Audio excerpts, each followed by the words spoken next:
और दूसरी रिस्पॉन्सिबिलिटी जिसका आपने जिक्र नहीं किया, 500 बिलियन रुपीज़ का tax revenue shortfall at a time जब आपने मैसिवली रुपी को डिवैल्यू किया।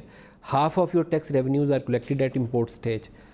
तो आई एम रियली अमेज्ड कि ये 500 अरब रुपया कहाँ गया। 200 अरब आपने एक्सपोर्टर का रिफंड रोक के रखा हुआ है। देखें इधर मैं आपको डिटेल तो मेरे पास नहीं है, मगर मैं एक दिन बैठा हुआ था, मुझे को बता रहा था कि देयर इज सब्सटेंशियल डिफरेंस। एक तो पेट्रोलियम की प्राइसेस ने पूरी तरह पास ऑन नहीं की, we lost about 90 billion there.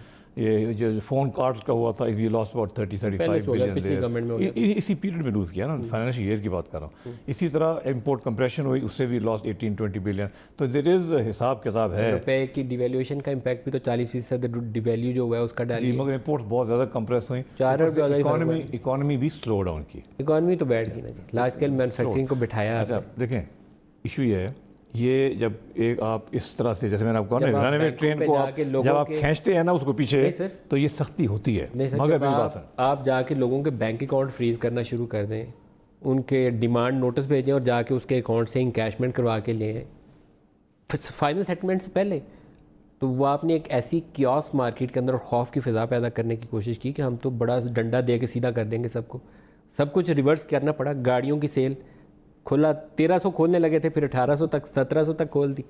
अब आप आहिस्ता आहिस्ता ये रियल स्टेट को भी खोलें, सारा कुछ खोल दें काले धन के लिए। आप क्यों फिक्सेटेड हैं पिछले ज़माने में? आप खुदा के लिए आगे देखें। सर 10-12 माह में आप मेरे से पूछें आगे क्या होगा, कोई बेहतरी आएगी?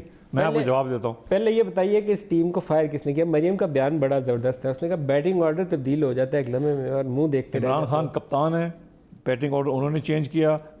नए लोग वो खुद चूज़ करके, पसंद करके, फील्ड में देख के उनको, उनके बारे में पूरी तरह सोच के उनको लेके आए। Who is the star player in your team right now cabinet के अंदर?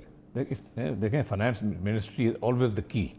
तो हफीज़ शेख साहब हैं, फाइनेंस टीम को लीड कर रहे हैं। Shabbar Zaidi is the breath of fresh air. अगर फाइनेंस तो फिर आपसे आज दुआई मांगेंगे। रोज़ों की रात है, दुआओं में असर होता है। शायद अल्लाह ताला फीस में इतनी ताकत हिम्मत पैदा कर दे। मैं आपके पास बहुत दिनों बाद आया हूँ। अब नोटिस नज़र आ रहा है कि आप बहुत ज़्यादा स्केप्टिकल हो गए। नंबर्स को देख के परेशान आप नहीं होते? मैं परेशान हूँ। मैं तो जर्नलिस्ट हूँ जो इकॉनमी पर रिपोर्ट करता है, तो आप तो इस फील्ड के बंदे हैं। मैं परेशान होता हूँ, मगर मैं पूरी उम्मीद हूँ, क्योंकि मुझे पता है कि जो पॉलिटिकल विल पाकिस्तान तहरीक इंसाफ में है, जो इमरान खान में है, वो किसी में नहीं है। और ये पॉलिटिकल विल की वजह से हम रिफॉर्म भी करेंगे। हम इस मुल्क को भी ऐसी सीधे रास्ते पे लगाएंगे इंशाल्लाह ताला। 1 साल मुश्किल के है, उसके बाद आप देखेंगे कि हालात कैसे बेहतर होते हैं। It's going to take 2 to 3 years।